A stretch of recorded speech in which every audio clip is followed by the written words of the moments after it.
सहनाववतु सहनौ भुनक्तु सह वीर्यं करवावहै तेजस्विनावधीतमस्तु मा विद्विषावहै। ॐ शान्ति शान्ति शान्तिः। ॐ समस्तजनकल्याणे निरतं करुणामयं नमामि चिन्मयं देवं सद्गुरुं ब्रह्मविद्वरम्। ॐ चरितं रघुनाथस्य शतकोटिप्रविस्तरम् एकैकमक्षरं पुंसां महापातकनाशनं ध्यात्वा नीलोत्पलश्यामं रामं राजीवलोचनं जानकीलक्ष्मणोपेतं जटामुकुटमण्डितं सासितूनधनुर्भान पानिं नक्तं चरान्तकं स्वलीलया जगत्त्रातुम् आविर्भूतम् अजं विभुं दक्षिणे लक्ष्मणो यस्य वामे तु जनकात्मजा पुरतिर्मारुतिर्यस्य तं वन्दे रघुनन्दनं लोकाभिरामं रणरङ्गधीरं राजीवनेत्रं रघुवंशनाथं कारुण्यरूपं करुणाकरन्तं श्रीरामचन्द्रं शिरसा नमामि। मनोजवं मारुततुल्यवेगं जितेन्द्रियं बुद्धिमतां वरिष्ठं वातात्मजं वानरयूथमुख्यं श्रीरामदूतं शरणं प्रपद्ये। कूजन्तं राम रामेति मधुरं मधुराक्षरम् आरुह्य कविताशाखां वन्दे वाल्मीकिकोकिलम् आपदाम् अपहर्तारं दातारं सर्वसम्पदां लोकाभिरामं श्रीरामं भूयो भूयो नमाम्यहम्। भर्जनं भवबीजानाम् अर्जनं सुखसम्पदां तर्जनं यमदूतानां राम रामेति गर्जनं रामो राजमनिः सदा विजयते रामं रमेशं भजे रामेणाभिहता निशाचरचमू रामाय तस्मै नमः। रामान्नास्ति परायणं परतरं रामस्य दासोऽस्म्यहं रामे चित्तलयः सदा भवतु मे भो राम मामुद्धर। श्रीराम राम रामेति रमे रामे मनोरमे सहस्रनाम तत्तुल्यं रामनामवरानने। श्रीरामनामवरानने।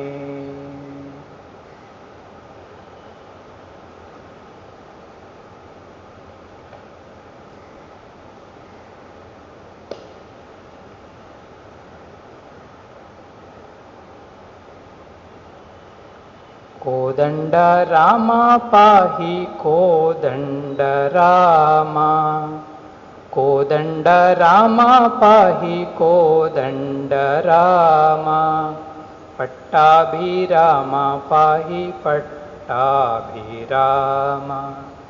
पट्टाभिरामा पाहि पट्टाभिरामा। कोदण्डरामा पाहि कोदण्डरामा। कोदण्डरामा पाहि कोदण्डरामा। पट्टाभिरामा पाहि पट्टाभिरामा। पट्टाभिरामा पाहि पट्टाभिरामा। दशरथसुत प्रभु राजा रामा। दशरथसुत प्रभु राजा रामा। कौसल्यसुत प्रभु सीतारामा। कौसल्यसुत प्रभु सीतारामा। कोदण्डरामा पाहि कोदण्डरामा। कोदण्डरामा पाहि कोदण्डरामा। पट्टाभिरामा पाहि पट्टाभिरामा। श्यामल कोमल राजा रामा। श्यामल कोमल राजा रामा। राजीव लोचन सीतारामा। राजीव लोचन सीतारामा। कोदण्डरामा पाहि कोदण्डरामा। पट्टाभिरामा पाहि पट्टाभिरामा। पट्टाभिरामा पाहि पट्टाभिरामा। श्रीराम जय जय राम। श्रीराम जय जय राम। श्रीराम जय जय राम। श्रीराम जय जय। श्रीराम जय जय राम। श्रीराम जय श्रीराम जय जय राम। श्रीराम जय श्रीराम जय जय राम। श्रीराम जय श्रीराम जय जय राम। श्रीराम जय जय राम। सियावर रामचंद्र की जय। హరి ఓం. నిన్న చూసిన లైన్లు ఒకసారి చూద్దాం. ఏక బార్ ప్రభు సుఖ ఆసీన, అక్కడి నుంచి చూడండి. ఏక బార్ ప్రభు సుఖ ఆసీన, लक्ष्मण बचन कहे छलहीना। सुर नर मुनि सचराचर साई, मैं पूछऊ निज प्रभु की नाई। मोहि समुझाई कहु सोई देवा, सब तेजी करो चरण रज सेवा। कहु ज्ञान विराग और माया, कहु सो भगति करहो जेहि दाया। ईश्वर जीव भेद प्रभु, सकल कहो समुझाई। जाते होई चरण रति, शोक मोह भ्रम जाई। सियावर रामचंद्र की जय, पवन सुत हनुमान की जय।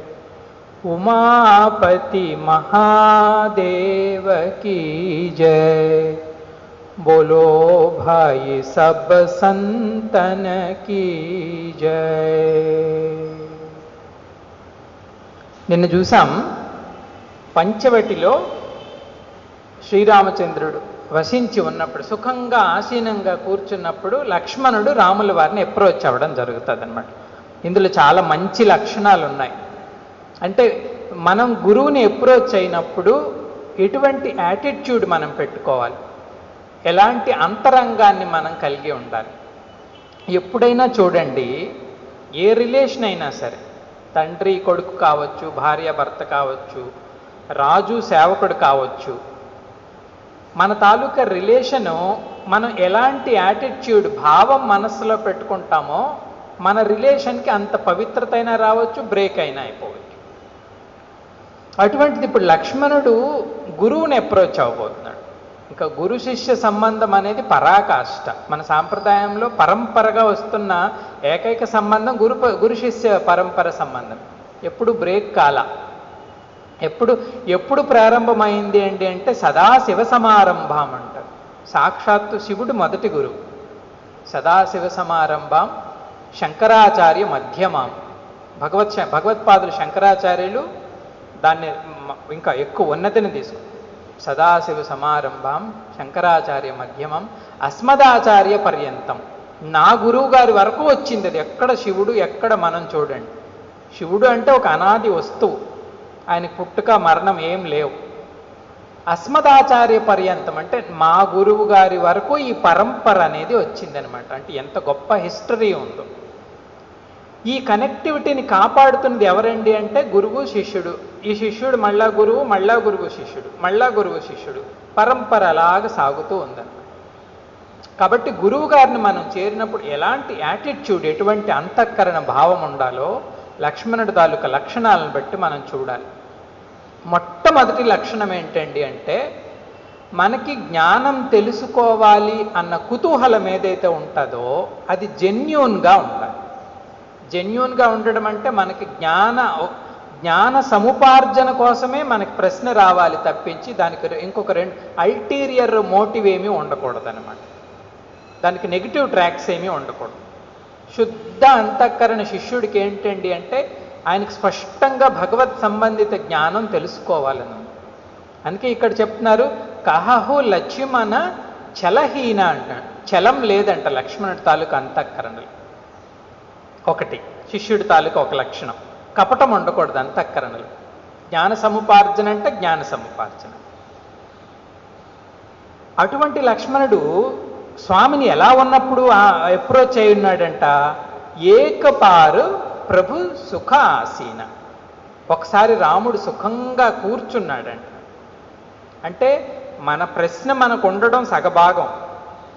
రెండోది ఏంటంటే గురువుగారు చెప్పే స్థితిలో ఉన్నారా లేదో చూసి మనం వెళ్ళాలి. ఆయన ఏదో మనకు ఆతృత ఉంది కదా అని పరుగెత్తి ఆయన కాళ్ళ మీద పట్టుకోకూడదు. ఆయన కూడా సంసిద్ధంగా ఉన్నారో లేదో లక్ష్మణుడు చూస్తున్నాడు. స్వామివారు సుఖంగా ఆసీనుడై ఉన్నప్పుడు తన తాలూకు ప్రశ్నను అడగడం జరిగింది. రెండో లక్షణం. మనం కపటరహితంగా ఉంచుకున్నాడు తన అంతఃకరణాన్ని. గురువు కూడా సిద్ధంగా ఉన్నాడు అని తనకు అనిపించినప్పుడే గురువుని అప్రోచ్ అవ్వడం జరిగింది. ఇంకా ఏమన్నాయంట, గురువు మీద దృష్టి.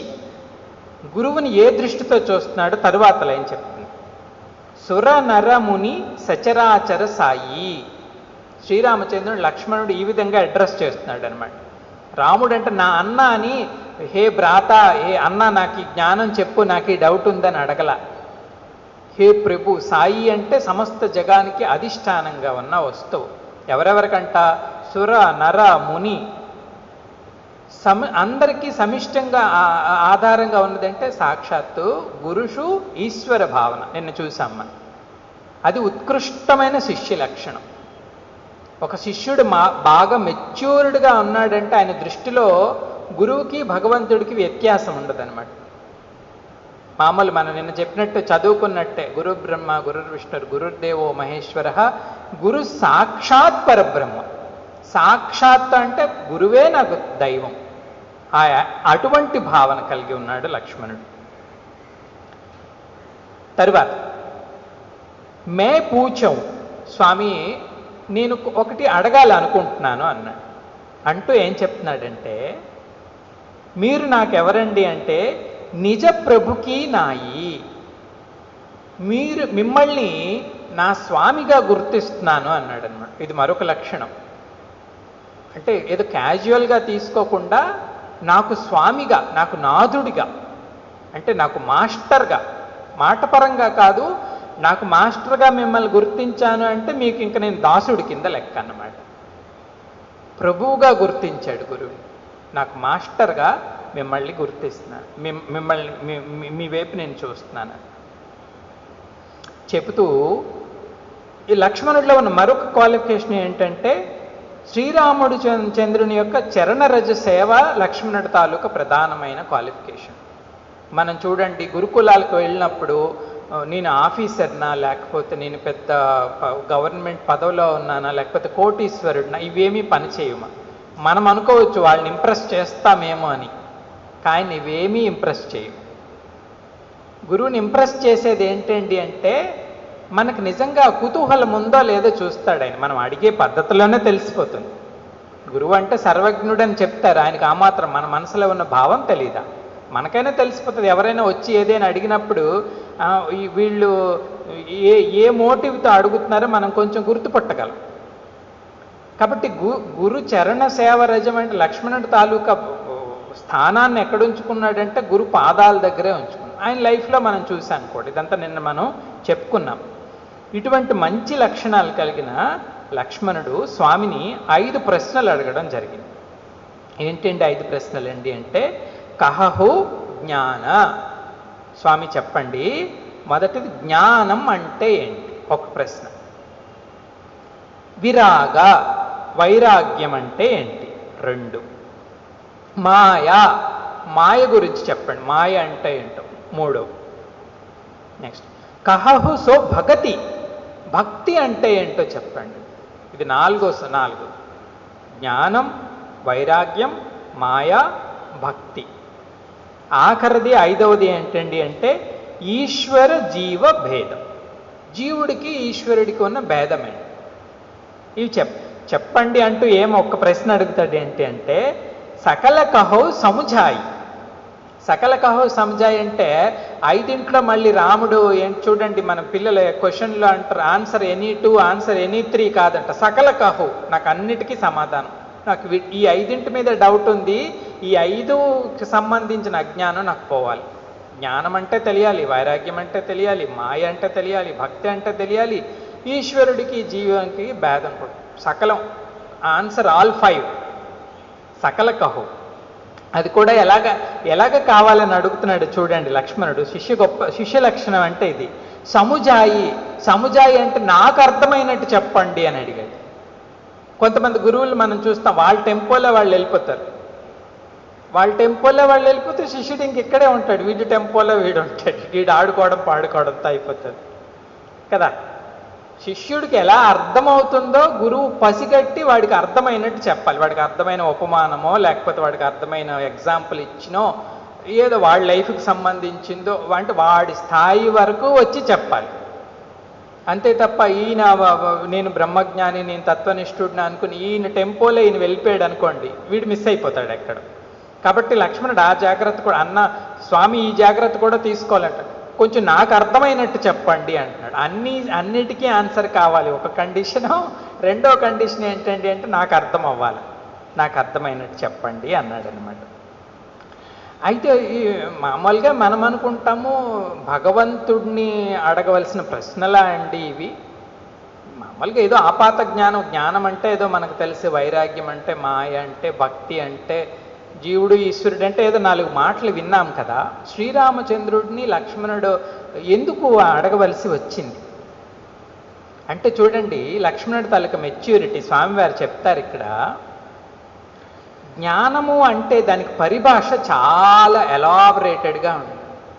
జ్ఞానం అంటే చెప్పండి అన్నాడు కదా. అసలు లక్ష్మణుడు అడుగుతున్న జ్ఞానం ఏంటో మనం తెలుసుకోవాలి. జ్ఞానానికి చాలా ఫేసెట్స్ ఉన్నాయి.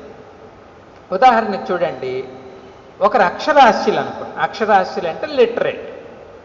గవర్నమెంట్ లెక్కల ప్రకారము వాడు విద్యావంతుడే. ఉదాహరణకి ఎవరో లెక్కకు వచ్చారనుకోండి, మీ రాష్ట్రంలో విద్య శాతం ఎంత అండి అంటే 70% అంటాడు. ఏమంటే 70% అనడానికి ఆధారం ఏంటండి అంటే 70% మంది చదవగలరు, రాయగలరు, అంతే విద్యకు స్టాండర్డ్. అది జ్ఞానమే.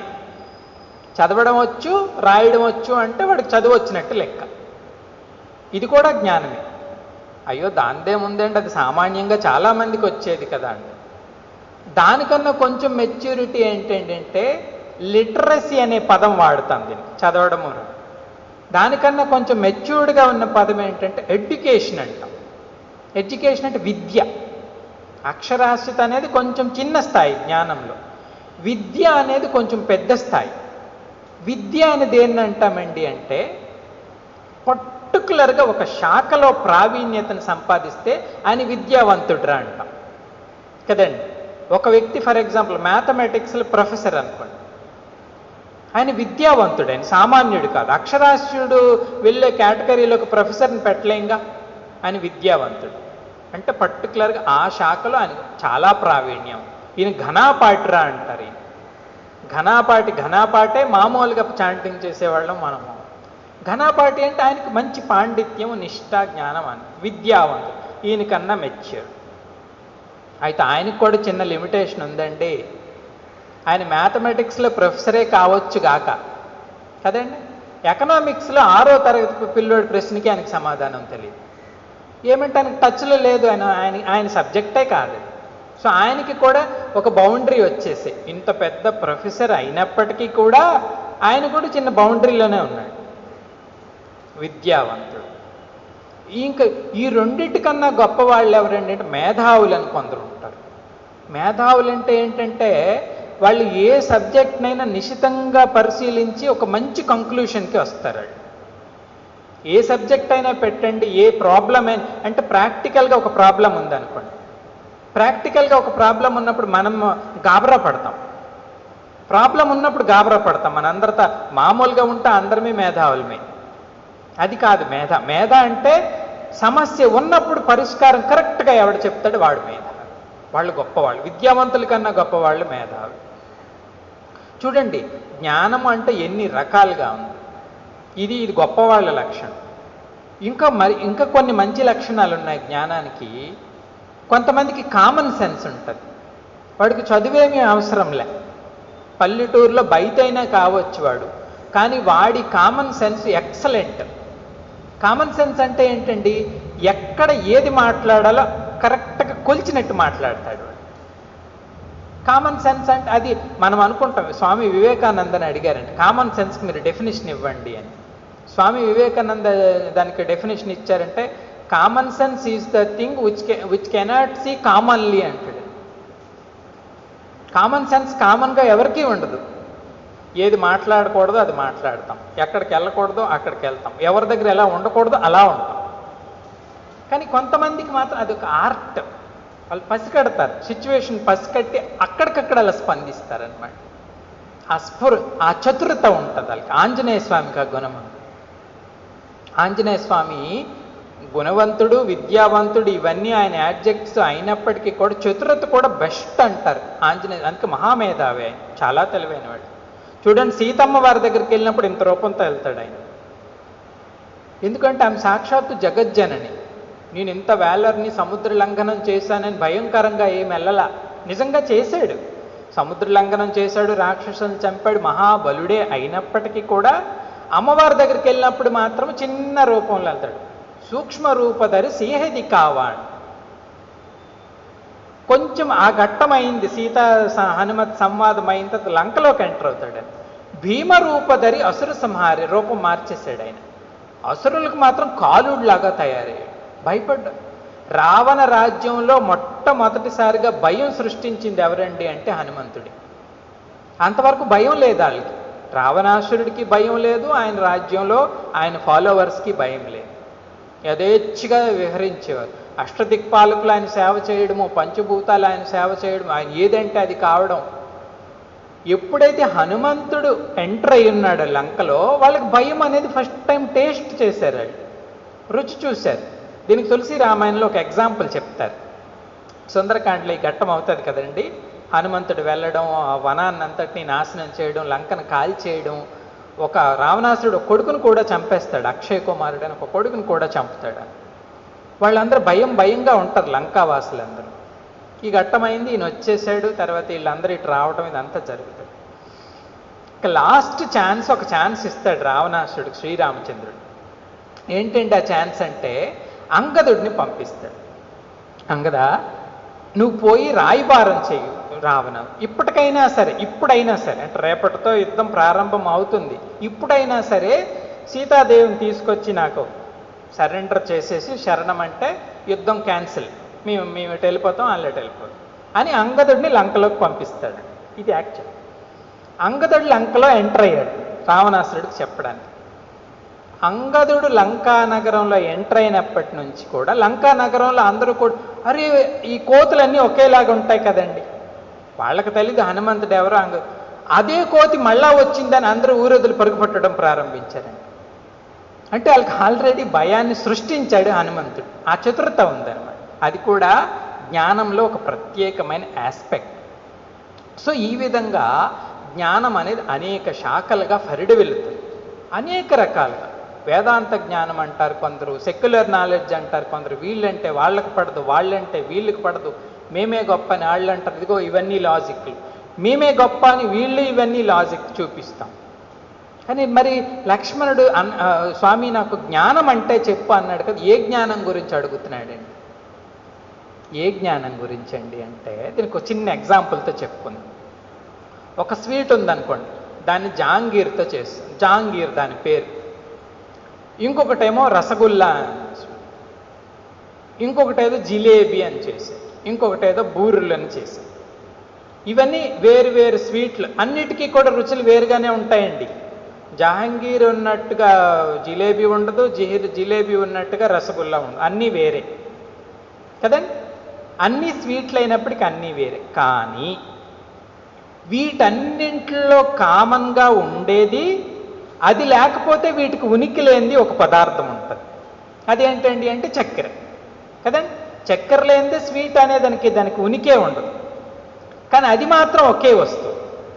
నువ్వు జాంగీర్లో వేసినా అదే చక్కెర వేస్తావు, జిలాబీలో వేసినా అదే చక్కెర వేస్తావు. అది కావాలి అని అడిగాడు లక్ష్మణుడు. ఇంత శాఖోపశాఖలుగా, ఇంత విస్తారంగా ఇదంతా జరిగింది, నాకు ఇదంతా అనవసరం. దీని అంతటికీ మూల స్థానంలో ఉన్న ఆ జ్ఞాన, గురుదేవు మాటల్లో చెప్పుకోవాలంటే ఆయన ది ప్రిన్సిపల్ ఆఫ్ నాలెడ్జ్ అంటారు.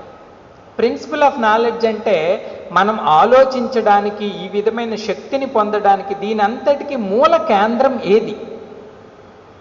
కొంచెం అది బయటకు వచ్చిన తర్వాత దాని తాలూకు షేప్ వేరే, మన బుద్ధిని బట్టి, మన తాలూకు శక్తిని బట్టి మనం దాన్ని ఒక శాఖలో పెట్టచ్చు. కానీ ఎక్కడి నుంచి అది ఉదయిస్తుంది? ఆ సోర్స్ నాకు కావాలి, దాని గురించి చెప్పాలి. అది ఎవరికీ తెలీదు, సామాన్యుడికి తెలిసే వస్తువు కాదు. ఎవరి ప్రమేయం వలన ఈ సమస్త జ్ఞాన వ్యాపారం జరుగుతుందో ఆ ముఖ్య వస్తువు నాకు కావాలి అని లక్ష్మణుడు. అది మెచ్యూరిటీ అంటే, అది ఆయన తాలూకా పరిపక్వం. ఒక ఉపనిషత్తులో అడుగుతారు, శిష్యుడు అడుగుతాడు, కస్మిన్ను భగవో విజ్ఞాతే సర్వమిదం విజ్ఞాతం భవతి ఇతి అంటాడు. కస్మిన్ను భగవో విజ్ఞాతి అంటే దేనిని తెలుసుకుంటే సర్వమిదం విజ్ఞాతం భవతి, సమస్తము కూడా తెలియజేయబడుతుంది, అది నాకు కావాలి. అది జ్ఞానం గురించి లక్ష్మణుడు అడిగిన మొదటి ప్రశ్న గంభీరమైనది అడిగాడు ఆయన. అది నాకు కావాలి ఒకటి. రెండవది ఆయన అడిగింది ఏంటంటే వైరాగ్యము అంటే విరాగ. వైరాగ్యం అంటే ఏంటో చెప్పన్నా అని. ఎందుకు వైరాగ్యం గురించి ప్రశ్న అడగవలసి వచ్చింది ఏంటంటే, వైరాగ్యం గురించి మనకున్నంత కన్ఫ్యూషన్ ఎవరికీ ఉండదు. అంటే సామాన్యుడికే కాదండి, నేను విరాగిని, నేను వైరాగిని అనుకున్న వాళ్ళకి కూడా వైరాగ్యం అంటే ఏంటో ఐడియా ఉండదు. సాధారణ ఒక ఎగ్జాంపుల్ చెప్తాను చూడండి. అంటే మామూలు సామాన్యులుగా మనం ఎలా ఆలోచిస్తాం.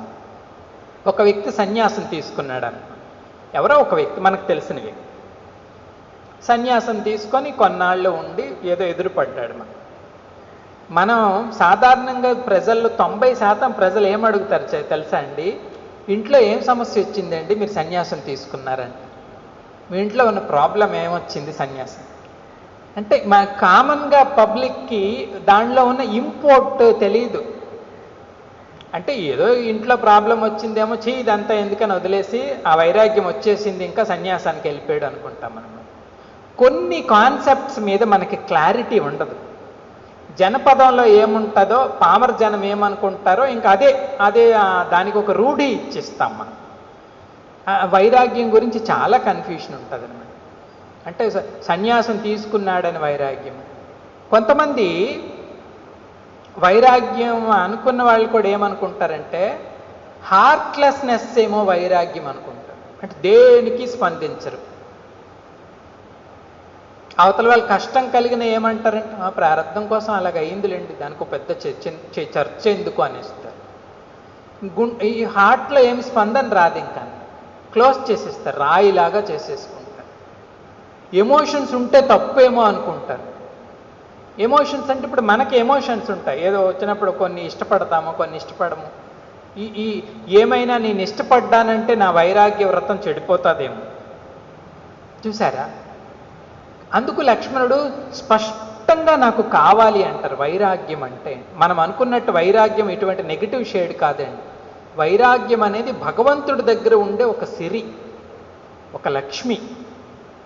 భగవంతుడి దగ్గర 6 స్త్రీలు ఉంటాయండి, 6 సంపదలు.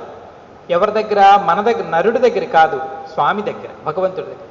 ఆ 6 సంపదలలో ఒక సంపద వైరాగ్యం అని చెప్తారు. అంత గొప్పది వైరాగ్యం అనే భాగ్యం. ఒక కథ చెప్తారు పెద్దవాళ్ళు. క్షీర సముద్ర మదనం అవుతుంది కదండి.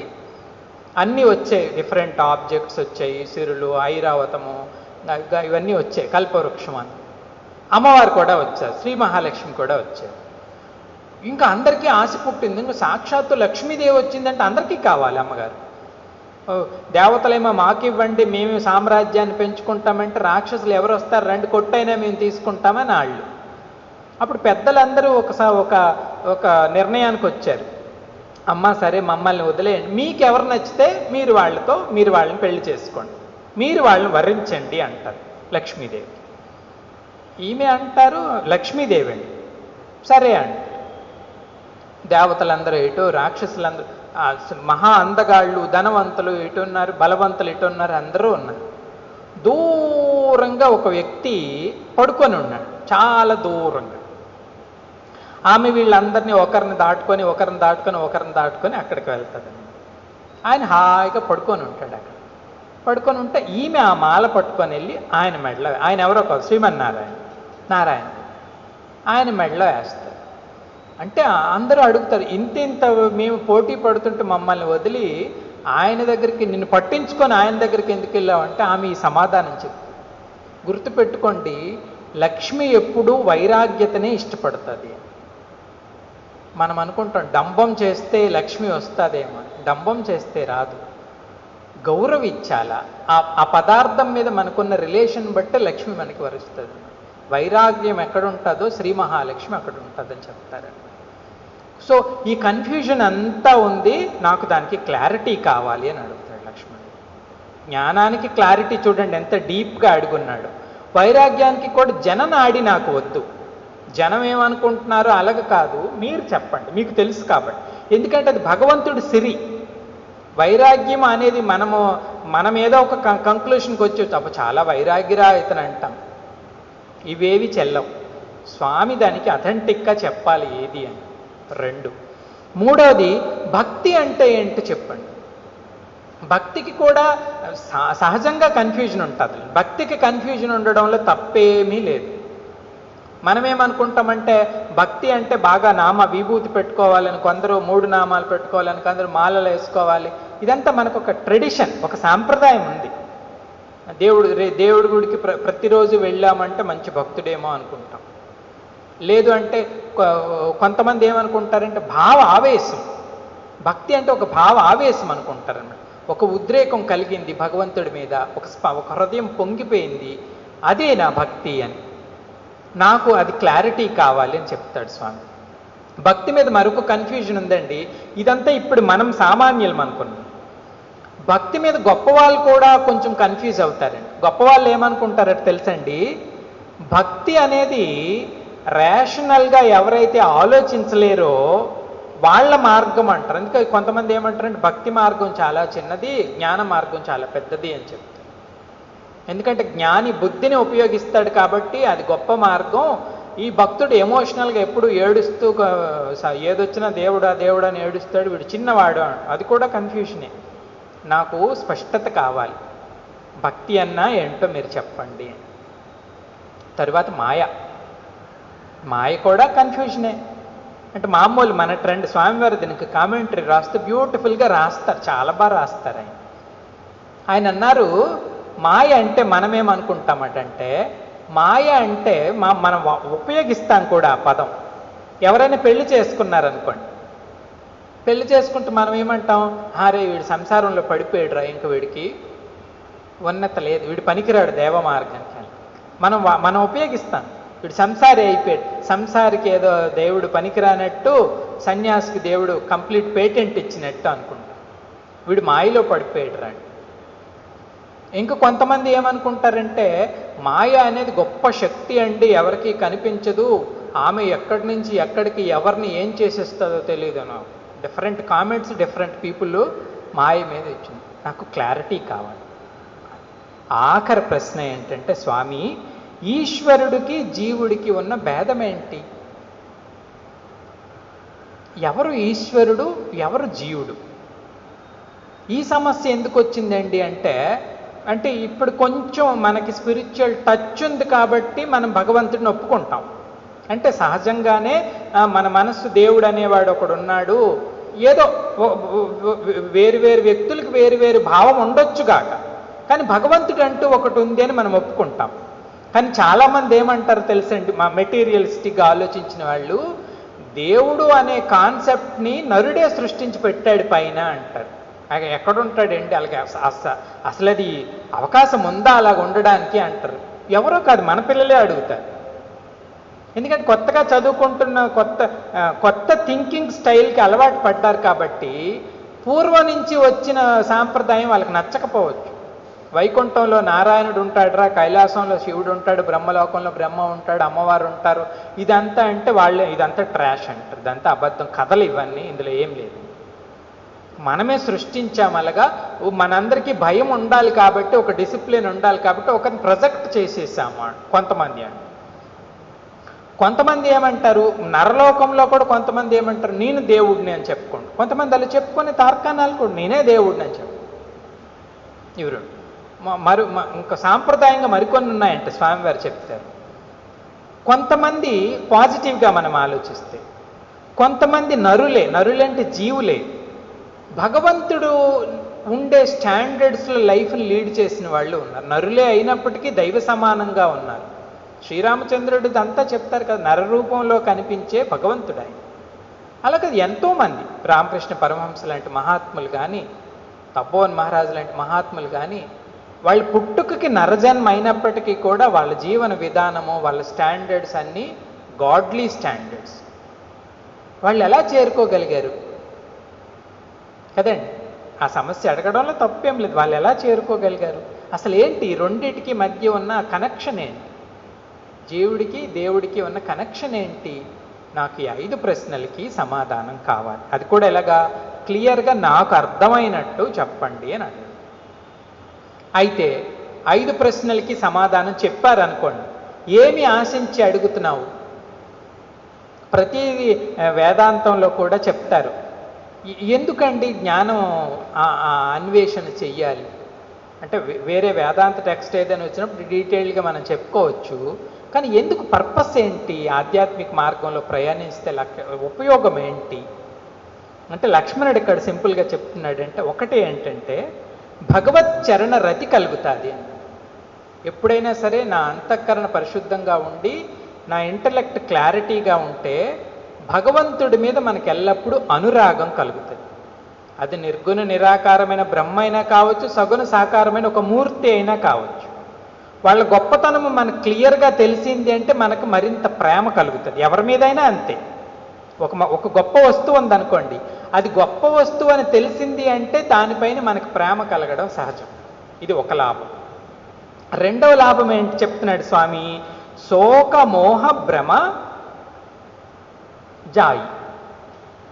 జ్ఞానం వల్ల రెండో లాభం ఏంటండి అంటే మనకు సహజంగా కలిగే శోకము, మోహము, భ్రమ ఇవన్నీ కూడా పోతాయి. నిశ్చలం అవుతుంది బుద్ధి. భగవద్గీతలో శ్రీకృష్ణ పరమాత్మ సగం కేటాయించిన శ్లోకాలు ఏంటండి అంటే అర్జునుడికి పదే పదే చెప్తాడు. సమత్వం యోగ ఉచ్యతే, సమత్వం యోగ ఉచ్యతే, సమత్వం యోగ ఉచ్యతే. ఆ బ్యాలెన్స్డ్గా మనం ఉండాలని. ఆ బ్యాలెన్స్డ్గా ఎప్పుడు మన బుద్ధి ఉంటుంది, దాంట్లో సరైన జ్ఞాన ప్రవాహం ఉన్నప్పుడే. మిగతా అప్పుడు అది ఎప్పుడు ఆసిలేటెడ్గానే ఉంటుంది. ఏదో శోకంలోనో మోహంలోనో భ్రమలోనో ఎక్కడో ఒక దగ్గర కొట్టుకుపోతూ ఉంటుంది. ఆ సమత్వాన్ని సాధించాలి అంటే బుద్ధికి జ్ఞానం అవసరం. అయితే ఈ శోకము, మోహము, భ్రమ అనే పదాలను ఎందుకండి లక్ష్మణుడు ఉపయోగించాడంటే సాధారణంగా వేదాంతంలో కూడా వాడుతారు. వేదాంతంలో ఒక ఎగ్జాంపుల్ ఇస్తారు, మనం చూసే ఉంటాం. దాన్ని ఏమంటారంటే రజ్జు సర్పభ్రాంతి అంటారు. Famous example. రజ్జు సర్పభ్రాంతి అంటే ఒక దగ్గర రజ్జు ఉందంట. రజ్జు అంటే తాడు కదండి. ఆ తాడుని సర్పంగా మూడో వ్యక్తి చూస్తాడు. ఆ దారిలో వచ్చిన వ్యక్తి తాడునే పావులాగా చూశాడు ఆయన. అంటే ఆయన చూసినప్పుడు ఇప్పుడు మనం వేరే పార్టీలో నుండి చెప్పుకుంటున్నాం వాడు చూశాడు అని, కానీ చూసిన వాడు మాత్రం పామునే చూశాడు. అక్కడ ఎప్పుడైతే పామును చూసామో అక్కడ ఈ మూడు కలుగుతాయంట, శోకము, మోహము, భ్రమ అని. అవి ఎలా కలుగుతాయండి అంటే మొట్టమొదట ఆయన మోహానికి గురయ్యాడు. అక్కడేమో ఉన్నది కంప్లీట్గా ఒక జడ వస్తువు, అపాయం లేని వస్తువు. తాడు అంటే ఇవి కదండి లక్షణాలు. అది జడ వస్తువు, దానివల్ల అపాయం ఉండదు. దాంట్లో ఆయన మోహాన్ని చెందాడు. ఎలా అని, అక్కడ ఒక పాము ఉందన్నాడు. కంప్లీట్ రివర్స్ అనమాట. పాము అనేది ఒక విష వస్తువు, ఒక భయాన్ని కలిగించే వస్తువు. సో ఆ మోహం వల్ల ఆయన భ్రమ కలిగింది. పామునే, తాడునే పాము అనుకునే భ్రమ కలిగి ఎప్పుడైతే పామును చూశాడో భయపడ్డం మొదలుపెట్టాడు. పామును చూస్తే భయమే కలుగుతుంది, తాడును చూస్తే భయం ఉండదు. కానీ భయం వలన శోకం వస్తుంది మనందరికీ. ఇది శంకరాచార్యులు పదే పదే చెప్పడానికి కారణం ఏంటండి అంటే రజ్జు సర్ప భ్రాంతి, రజ్జు సర్ప భ్రాంతి ఏంటి అంటే జగత్తులో మనమందరం చేస్తున్న వ్యాపారం ఇదే. జగత్తు అంతటికీ ఆధారము బ్రహ్మ అయితే ఆ బ్రహ్మ వస్తువుని చూడకుండా బ్రహ్మ పైన ఆరోపింపబడిన జగత్తుని చూస్తూ అది సత్యము అనుకుంటాం. జగత్తులో ఏది సత్యంగా ఉండదు. సత్యం అంటే ఏంటంటే మూడు కాలాల్లోనూ మారకుండా ఉండాలి. త్రికాలేపి అబాధిత వస్తువు. భూత భవిష్యత్ వర్తమానాల్లో ఏ వస్తువు అయితే మారకుండా ఉంటుందో దాన్ని సత్యం అంటారు. జగత్తులో ఏ వస్తువు కూడా ఆ కేటగిరీకి ఉండనప్పటికీ కూడా మనం అది సత్యం అనుకుంటాం జగత్తుని. మోహం. రెండోది ఏమవుతుంది, ఇలా అనుకోవటం వల్ల ప్రతి వస్తువుతోనూ కూడా రాంగ్ రిలేషన్ పెట్టుకొని భయానికి, శోకానికి లైఫ్ అంతా గురవుతూ ఉంటామన్నమాట.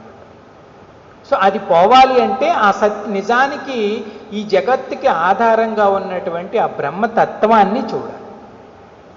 పొరపాటున నేను చూసినటువంటి ఆ పాముకి ఆధారంగా ఉన్నటువంటి తాడును చూస్తే శోకమోహ భ్రమలు పోతాయి.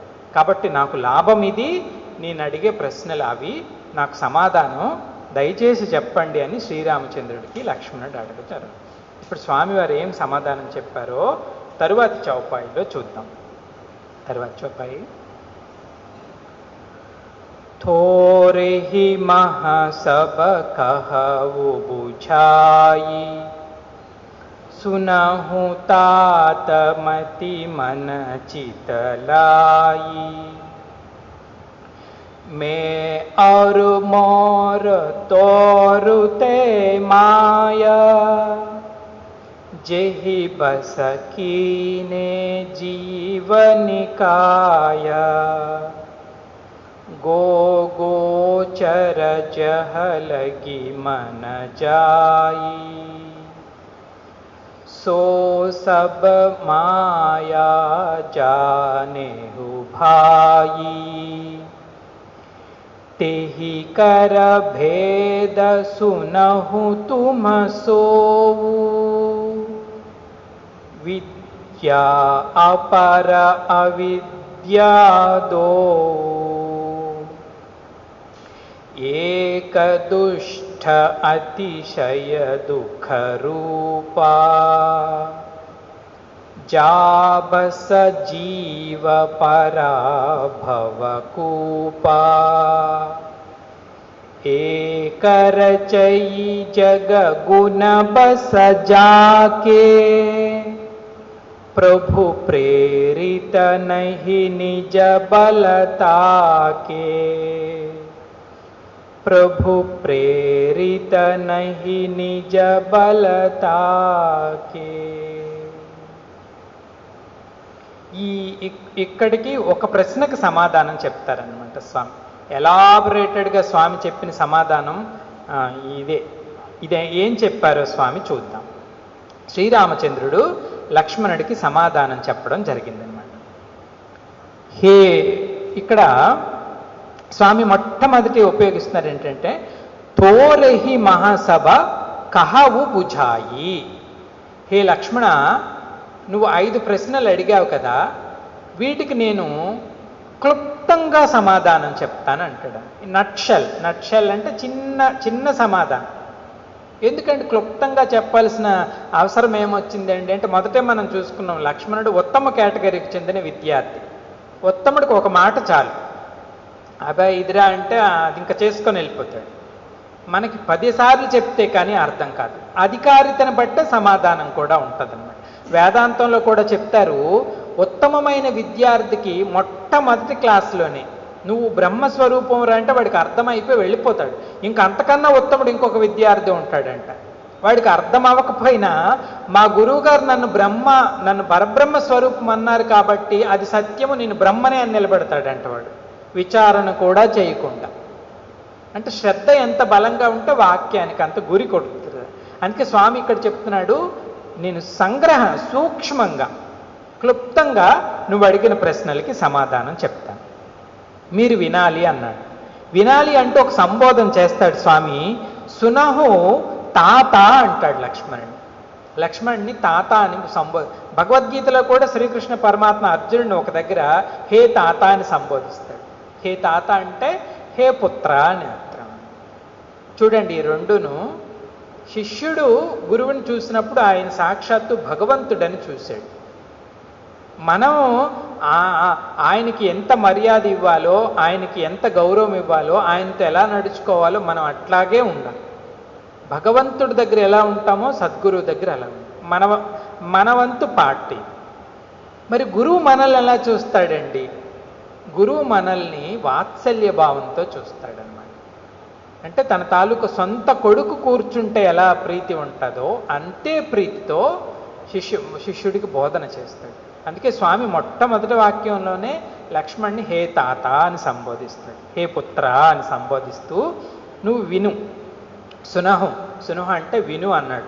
ఎందుకండి స్వామి విను అని చెప్పి మరీ పాఠం చెప్పాల్సి వచ్చిందండి అంటే ఇది చాలామంది మనం చెయ్యని పని.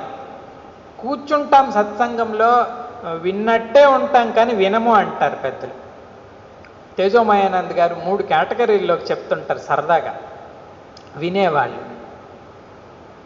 ఒకరు, వినేవాళ్ళల్లో అంటే ఒక కేటగిరీ అంటే సోత అంటారు. సోత అంటే దే స్లీప్ ఇన్ క్లాస్, పడుకుని పోతారు. గురుదేవ్ కూడా చెప్పేవారు, మెడిటేషన్ క్లాస్ ఉంది అంటే వాళ్ళు ఎప్పుడు కూడా వాళ్ళ పరదా తెచ్చి గోడ దగ్గరే వేసుకుంటారు. వాళ్ళకి తెలుసు డెఫినెట్గా పడుకుండిపోతామని. పడుకుండిపోయినా పడిపోకుండా ఉండాలి అంటే ఒక గోడ ఆని పెట్టుకోవాలి. ఒక కేటగిరీ ఆఫ్ స్టూడెంట్స్ సోతాస్, దే స్లీప్ ఇన్ క్లాస్. రెండో వాడు కొంత నయం, తామసికుడు, ఏదో పాప క్లాసులో నిద్ర వచ్చింది పడుకుండిపోయాడు, తగులేదు. రెండో వాళ్ళు కొంచెం ప్రమాదమైన లిజనరే. వాళ్ళు ఏంటంటే సరోత అంటే ఏంటంటే వక్త చెప్తున్న ప్రతి మాటని టక్ టక్ టక్ టక్ ఖండిస్తారు. మన బుద్ధిలో మనకి ఈ దుష్ట లక్షణం ఉంటే, చెడు లక్షణం ఉంటే ఉండొచ్చు కాక, ఆయన ఏదైనా అన్నాడు అంటే మనకి పూర్వ జ్ఞానాన్ని బట్టి కానీ, లేకపోతే చెప్తున్న గురువు మీద శ్రద్ధ లేకపోబట్టి కానీ ఏం చెప్పినా ఖండిస్తాం మనసులో. వాళ్ళు ఏది చెప్పినా ఇది తప్పే, ఈయనకు తెలీదు, ఇది కాదు, అది కాదు, ఇది కాదు ఇది కాదు చెప్పిన ప్రతి వాక్యాన్ని ఖండించేస్తాం లోపల. ఇది చూడండి కూరగాయలు తరిమినట్టు ముక్కలు ముక్కలు ముక్కలు ముక్కలుగా చేసేసి జ్ఞానాన్ని లోపలికి వెళ్ళనేమో. శ్రోత. మూడో వాడు మాత్రం శ్రోత. శ్రోత అంటే ఏంటంటే వినేది హృదయంలోనికి పట్టించుకుంటాడన్నమాట. కాబట్టి వినడం కూడా ఒక ఆర్టే. పెద్దవాళ్ళు చెప్తారు ఒక కథ. ఒక రాజు దర్బార్లోనికి ఒక వ్యక్తి 3 పంచదార బొమ్మలను తీసుకొచ్చాడండి. ట్రెడిషనల్గా చెప్తారు ఈ కథ. 3 పంచదార బొమ్మలు యాజ్ ఇట్ ఈజ్గా ఉన్నాయి. దేనికి మనం ఇలా చూస్తే తేడా ఏం కనిపించదు, సమానంగా. ఆ పండితుడు వచ్చి అడిగాడంట, హే రాజా, మీ ఆస్థానంలో మీ సంస్థానంలో ఎవరైనా సరే ఈ 3టికి ఉన్న డిఫరెన్స్ కరెక్ట్గా చెప్తే వాళ్ళు తెలివైన వాళ్ళని నేను ఒప్పుకుంటానండి. రాజుగారు అంటారు, అయ్యో మా రాజ్యం అంతా తెలివైన వాళ్ళు, దానికేం లోట్లేదు, అరే బాబు ఎగ్జామిన్ చేయండి, ఏంటి డిఫరెన్స్ కనిపెట్టండి అని. అందరూ వెళ్తారు, అన్నీ ఒకలాగే కనిపించాయి, అన్నీ ఒకలాగే, ముక్కు ముఖము నోరు రంగు రుచి అన్నీ ఒకలాగే ఉన్నాయండి అని అందరూ. ఒక పండితుడు మాత్రం వెళ్ళి తదేకంగా చూస్తాడు, ఏంటబ్బా ఈ 3టికి ఉన్న తేడా అనేసి.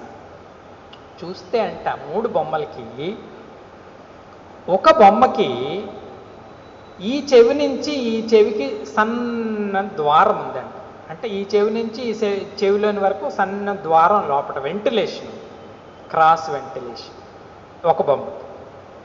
ఇంకొక బొమ్మకంట చెవి నుంచి నోటి వరకు వెంటిలేషన్ ఉంది, చిన్న ఖాళీ ఉంది చెవి నుంచి నోటి. ఇది రెండో బొమ్మ. మూడో బొమ్మకి చెవి నుంచి హృదయం వరకు వెంటిలేషన్, చిన్న ఖాళీ. అప్పుడు సార్ నేను కనిపెట్టేశానంటాడు. ఏమిటి కనిపెట్టామంటే ఇదిగో ఇది ఇది ఇది అని చెప్తాను. అయితే ఏముంది ఇందులో అంటే, రాజుగారు అలా తీసి పారేయకండి, ఇది చాలా మంచి ప్రశ్నే సంధించాడు మన విజిటర్ అని.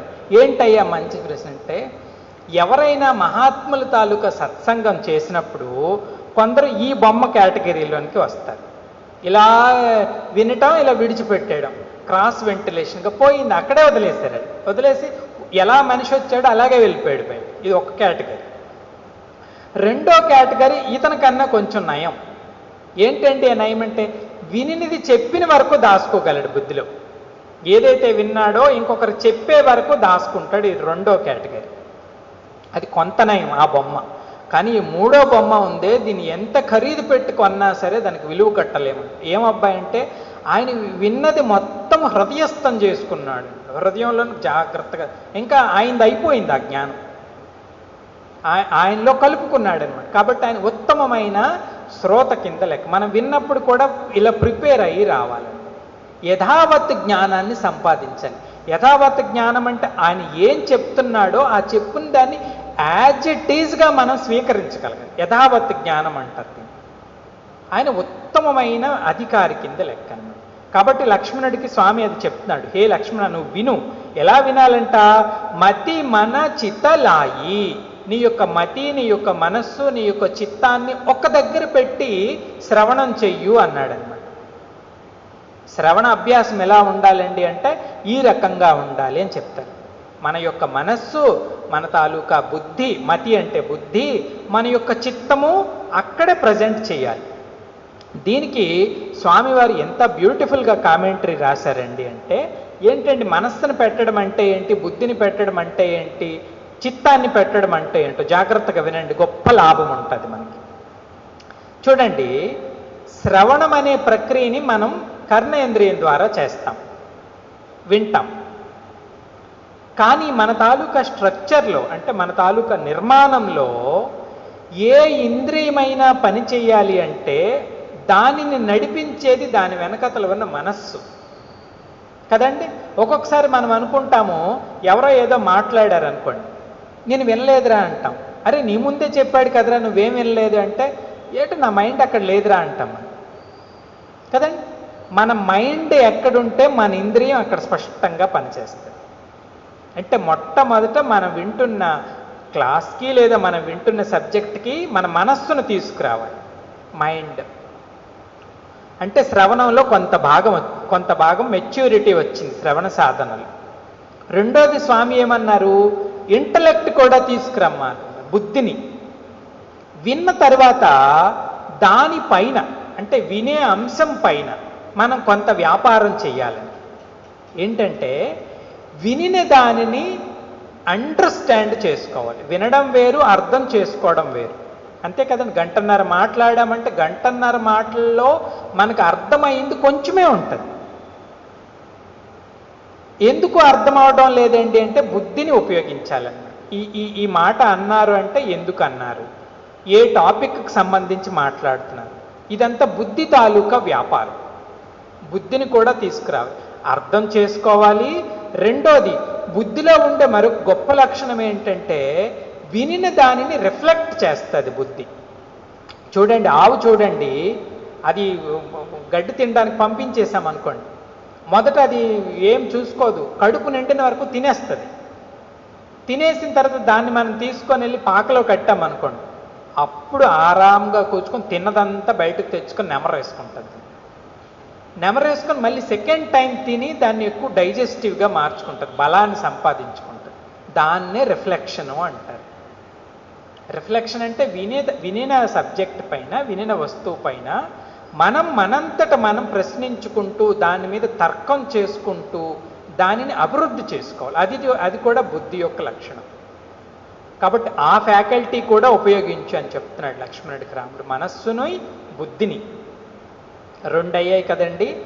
మూడవది ఏంటంటే చిత్తాన్ని కూడా పెట్టండి. చిత్తము అంటే ఏంటంటే మన ఇంగ్లీష్ ట్రాన్స్లేషన్లో మెమరీ అని.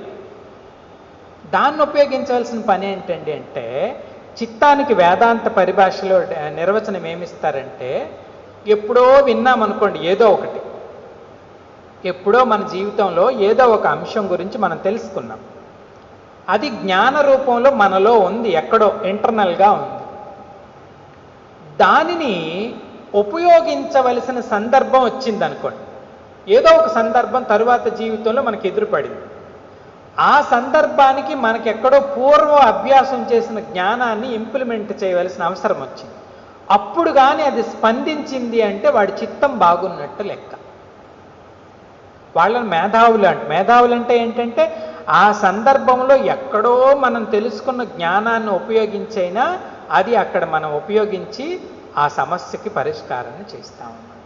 కాబట్టి హే లక్ష్మణ, నువ్వు మనస్సు, బుద్ధి, చిత్తము మూడింటిని కూడా తీసుకువచ్చి శ్రవణ సాధన చేయాలి అన్నాడు. మరొక లక్షణం ఉంది ఇక్కడ. సాధారణంగా అంతఃకరణలో 4 భాగాలు ఉంటాయంటారు వేదాంతంలో.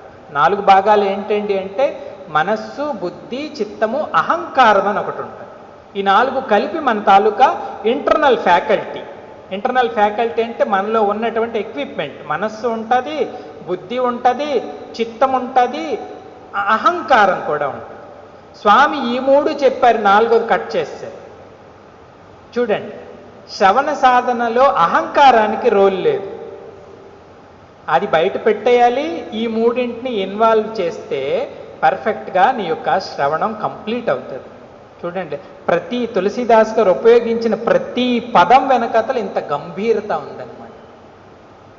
ప్రతి పదం వెనక ఒక శ్రవణం అంటే ఎలా చేయాలి, గురువు తాలూకు యాటిట్యూడ్ ఎలా ఉంటుందో స్పష్టంగా చెప్పారు.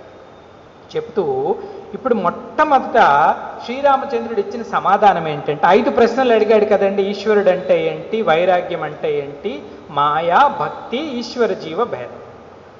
అయితే ఆయన ఫస్ట్ క్వశ్చన్కి ఫస్ట్ ఆన్సర్ చెప్పలే. ఈ 5 ప్రశ్నల్లో మొదటి ప్రశ్న జ్ఞానం అంటే ఏంటి అడిగితే జ్ఞానానికి సమాధానం, జ్ఞానం అంటే ఏంటో చెప్పలేదు. మొదటి ప్రశ్న శ్రీరామచంద్రుడి సమాధానం చెప్తుంది, మాయ అంటే ఏంటో సమాధానం చెప్పాడు. మాయకి ఆయన ఆన్సర్ చెప్తాడు. మాయ అంటే ఏంటి, దాని తాలూకా నిర్మాణం ఎలా ఉంటుందో చెప్పాడు. మాయ అంటే ఏంటంటే మొదటి దశ, 3 దశల్లో ఆయన నిర్వచనం చెప్తాడు. మొదటి దశలో మాయ అంటే ఏంటంటే మే ఔర్ మోర్ తోరుతై మాయా. Simple definition. మే ఔర్ మోర్ అంటే నేను, నాది, ఐ అండ్ మై, మే ఔర్ మోర్. అండ్ మరియు తోరుతై, తోరుతై అంటే యూ అండ్ యువర్స్. నీది నీకు చెందింది, నాది నాకు చెందింది, నీది నీకు చెందింది అనే భావం ఏదైతే మనం పెట్టుకుంటామో దానినే మాయా అని స్వామి నిర్వచనం చెప్పడం జరిగిందన్నమాట. అంటే మాయ యొక్క గ్రాస్ ఫామ్ ఎక్కడ కనిపిస్తుందండి మాయ?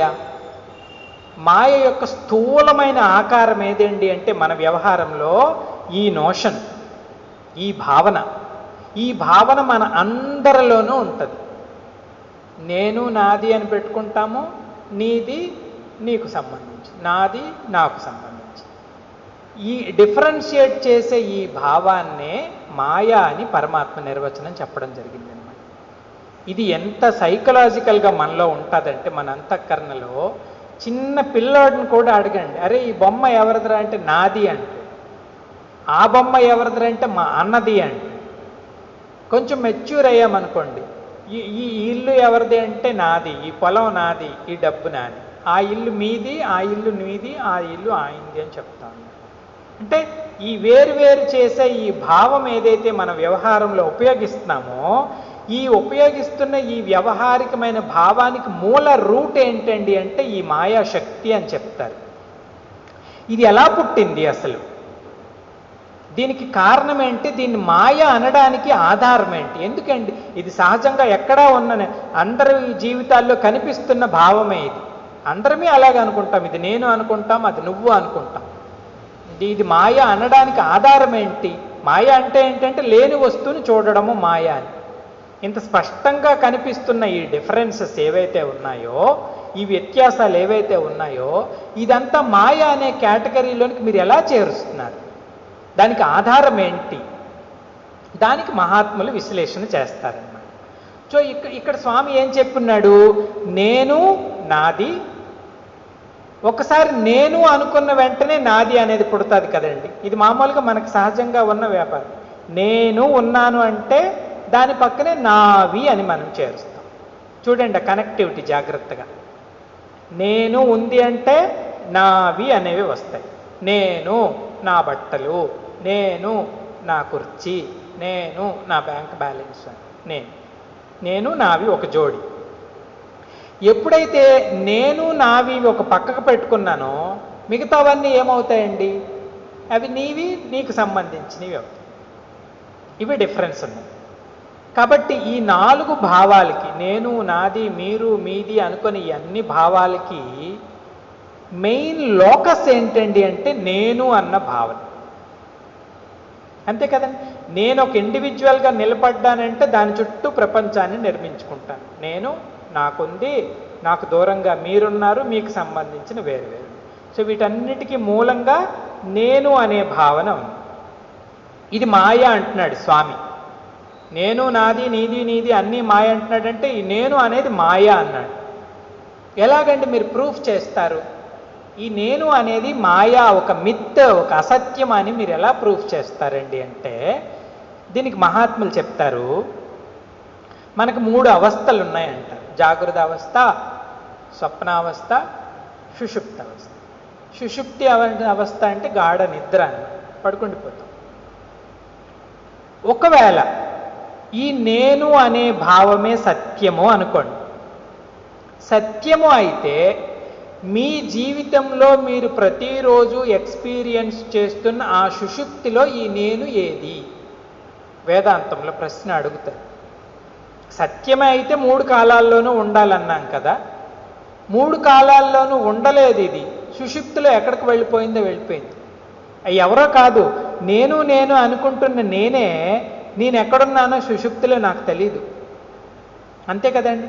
గాఢ నిద్రలో బయట ఉన్న మనకు తెలుసు, బ్రహ్మచారి గారు పడుకున్నారండి, బ్రహ్మచారి గారి పేరు ఇది, బ్రహ్మచారి గారు ఇలా ఉంటారు, బ్రహ్మచారి గారు అలా ఉండరు అని ఏదో ఒకటి మనం కేటగిరీ చేస్తాం.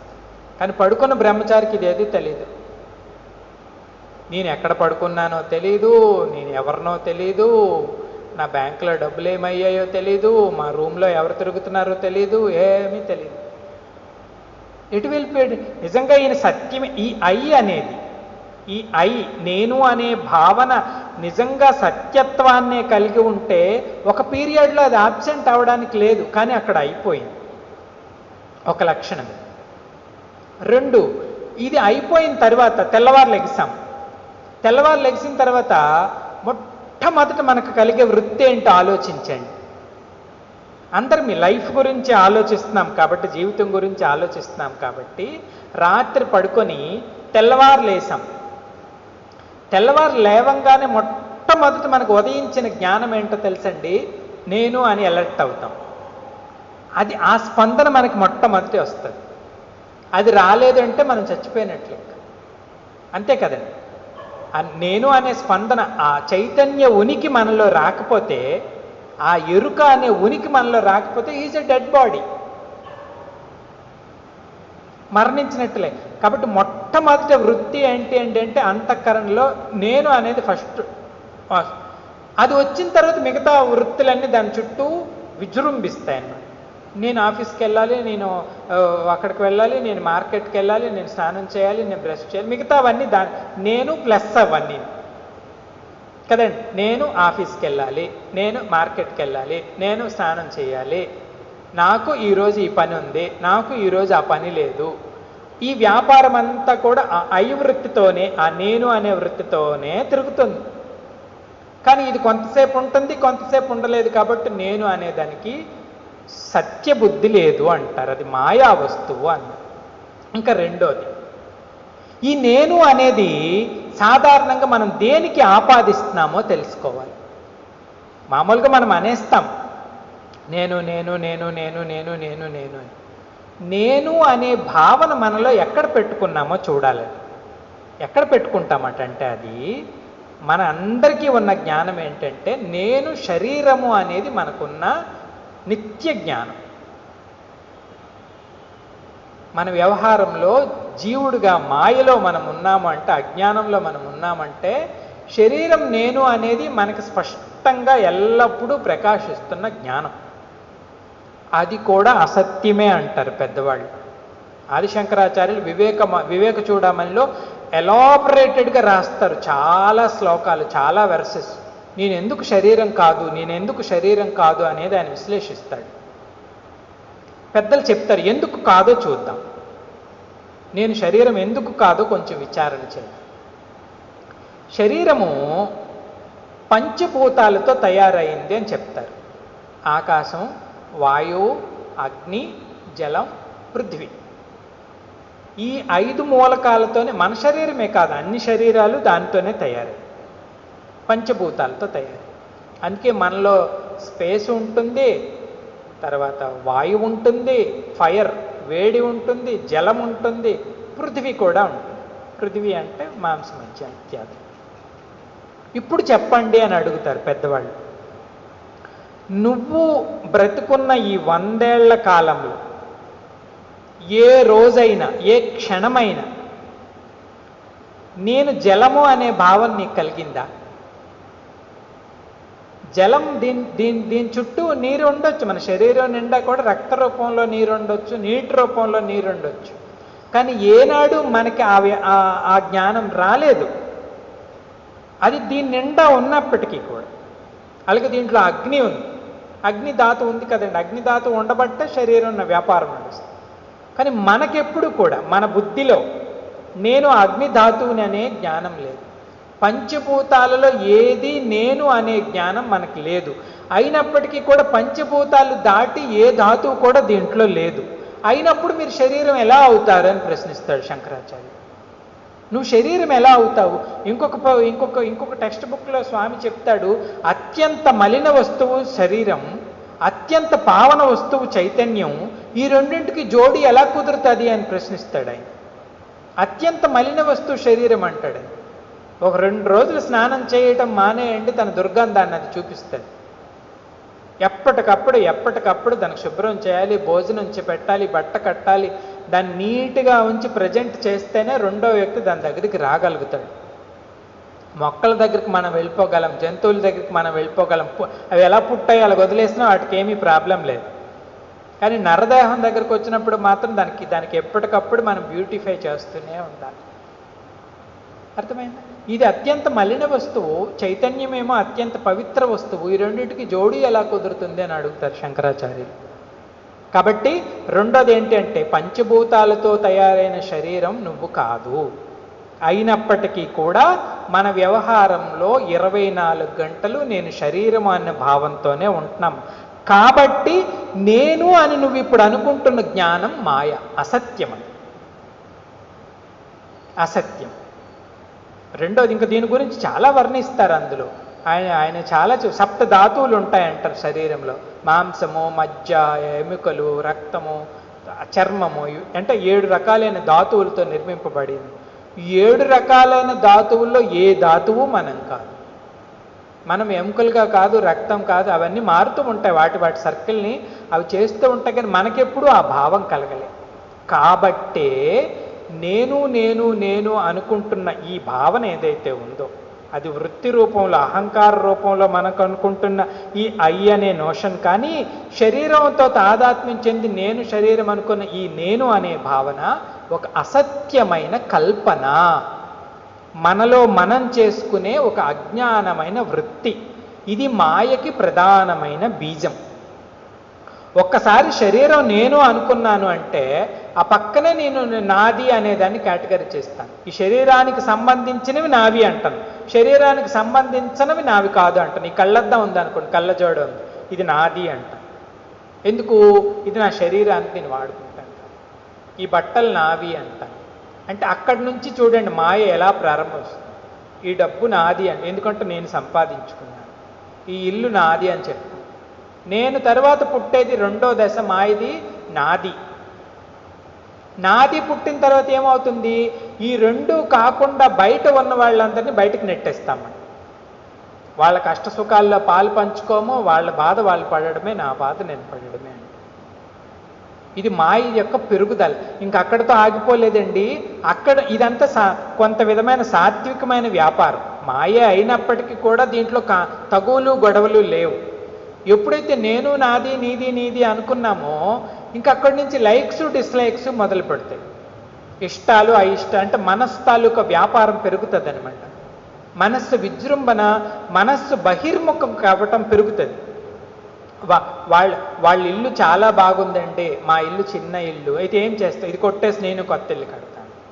వాళ్ళ టీవీ బాగుంది, వీళ్ళ కారు బాగుంది, మా ఇది బాగుంది, వీళ్ళవి బాగున్నాయి అంటే ఒకసారి ఇష్టాలను పెంచుకుంటాం. లాభ నష్టాలు, జయాపజయాలు, వాళ్ళు అందంగా ఉన్నారు, నేను అందంగా లేను, వాళ్ళు అది చేస్తున్నారు, నేను ఇది చేయలేను. ఈ విధంగా ప్రపంచాన్ని అంతటినీ కూడా మనం వేరు వేరు వేరు విభక్తి అంటే ముక్కలుగా చేసేసుకున్నాం. మన జ్ఞానాన్ని అంతటినీ కూడా తుంచేసుకున్నాం. దీని అంతటికి కారణం ఆ మాయాశక్తి. మాయాశక్తి అంటే ఎక్కడో లేదండి, మనం మన గురించి అనుకుంటున్న ఒక అజ్ఞానకరమైన వృత్తే మాయ. అర్థమైందా? తప్పు ఇక్కడే ఉంది. నేను అని ఎక్కడ మనం ఏమంటారు దాన్ని ఐడెంటిఫికేషన్ పెట్టుకున్నామో అక్కడే తప్పు జరిగింది. అక్కడ తప్పు జరిగినప్పటి నుంచి దాని తాలూకా పరిడ వెళ్ళటం మిగతాదంతా అని చెప్పారు. సో మాయ తాలూకా ప్రధానమైన బీజం ఏంటండి అంటే ఈ నేను అనే భావాన్ని మనం అందుకే రమణ మహర్షి చెప్తారు, సర్వ వేదాంత సారం ఏంటండి, సర్వశాస్త్రాల తాలూకా లక్ష్యం ఏంటండి అంటే ఆ నేను అని ఏదంటున్నావో దాన్ని పట్టుకో అంటారు. ఇది లోపట ఉన్నదే, మనలో ఉన్నదే. నేను నేను నేను నేను అనుకున్న భావన దాని మూలం వరకు వెళ్ళండి. అది ఎక్కడ పుడుతుంది, అది ఏం చేస్తుంది, అలా క్రమేపీ ఉంటే నిజ వస్తువు తాలూకా ప్రకాశం జరుగుతుంది, సత్య వస్తువు యొక్క ప్రకాశం జరుగుతుంది అన్నమాట. కాబట్టి మాయకు మొదట స్థూలంగా స్వామివారు ఇచ్చిన నిర్వచనం ఇది. మే ఔరు మోర్ తోరుతై మాయా, క్రాస్ డెఫినిషన్. దీని తర్వాత మరొక 2 నిర్వచనాలు ఇస్తారు, అవి రేపటి క్లాసులో చూద్దాం. హరి ఓం. ఓం పూర్ణమదః పూర్ణమిదం పూర్ణాత్ పూర్ణముదచ్యతే పూర్ణస్య పూర్ణమాదాయ పూర్ణమేవావశిష్యతే. ఓం శాంతి శాంతి శాంతి. హరి ఓం. శ్రీ గురుభ్యో నమః. హరి ఓం. హరి ఓం.